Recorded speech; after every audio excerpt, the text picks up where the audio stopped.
Habits change into character. Ovid.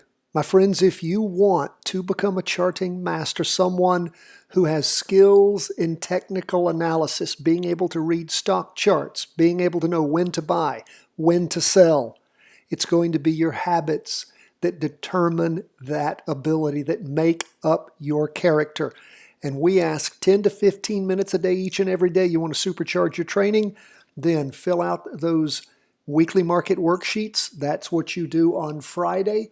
Also, during the week, you fill out the daily market worksheets. And then when you do practice trades, you fill out the trade worksheet. At the end of today's video, you're going to see links to all three of those trainings, how to fill out those worksheets. Also, buy our book, support us. We appreciate all of you. Let's jump into these charts. We see stocks are down, bonds and gold are up. Let's take a look at the charts. We see we've ended the week with a solid red candle. An open box red candle. The opposite is what I was thinking of, a solid red candle. Solid red means very strong down movement. An open box red candle means a slowdown in the up movement. Again, I guess that would be cautionary. That's what that would be, as opposed to a green open box candle, which is strong up movement. So cautionary, it's showing us that as far as the huge up we had the prior week ending the 13th of November, Friday the 13th, this latest candle is a slowdown on that movement, but we can see the price percent oscillator still staying positive.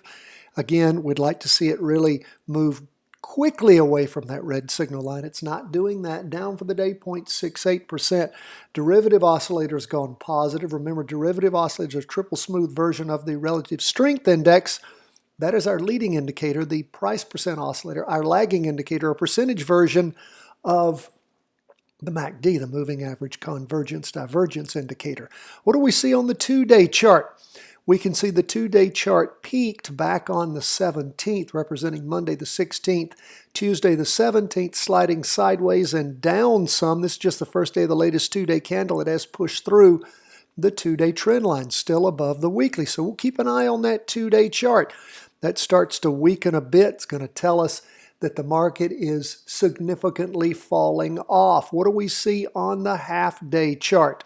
We can see where things bottomed back on the 19th, trying to move up, did a little bit in the morning and then rolled off in the afternoon. Derivative oscillator gaining downward momentum, price percent oscillator heading down. That's what we see on the S&P as we go through all three of the charts from the weekly to the half-day. Remember, all things being equal, the market tends to move in the direction of the largest chart, which is the weekly. We're still in a confirmed up move. Again, these markets have been squirrely as of late. We've been the first to call that. Why? Well, I can't tell you why, except there seems to be a lot of indecision here in the markets regarding the presidential elections, what's happening with COVID, all of those kinds of things. The market will sort it out. When it does, we again will have clear signals as to what's going on. Until then, we keep our powder dry, we practice trade, we see what there is out there, and again, we get ready for movement. Now, let's leave the S&P 500, go to the Nasdaq 100. What do we see there? Well, we see on our weekly chart, things are continuing to slide sideways. That price percent oscillator is flat, has been now for 3 weeks. Derivative oscillator losing some downward momentum. We can see where things peaked back on the week ending Friday the 13th. This is a slowdown in that. Again, red open box candle. We go to the 2-day chart. It's still positive again, but we can see where things started off with a lot of up movement starting on the 5th, that 2-day candle, the 5th of November. Then on the 9th of November, we can see where things peaked up. And then they've sort of been sliding sideways, trying to move up since then. We have a red open box candle, a very small one right now, showing us indecision. Price percent oscillator is positive but flat, as is the derivative oscillator. Go to the half-day chart. We see some up movement in the morning, then falling off in the afternoon. So we'll continue to just watch. And again, see how these stocks, these indexes sort themselves out. Remember, the Qs is the Nasdaq 100. The SPY is the S&P 500. So big chunks of the market. Tech, of course, with the Nasdaq 100, the Qs, and of course, big business with the S&P 500. So we'll continue to watch, see what there is to see and learn there, and we'll be ready to act when we get some strong signals telling us to do so. Now we go to 20-year bonds. What do we see there? Well, they're in a confirmed down move, have been since we had a weekly vertical crossover way back on the 15th of, May. Gosh, so long ago I can't remember. What did we see happen? We had 4 weeks of down movement, then a number of weeks of up movement, then in August started falling off again. Looked like we might have a crossover going up. Never happened, just bounced off that and headed down. We have ended the week with an up week. Not a super strong up week, but we can see that it did end going up. Derivative oscillator still negative, price percent oscillator negative, but heading up. First open box green candle we've seen since all the way back toward the end of September. We look at the 2-day chart. It crossed over going up back on the 17th and is heading up.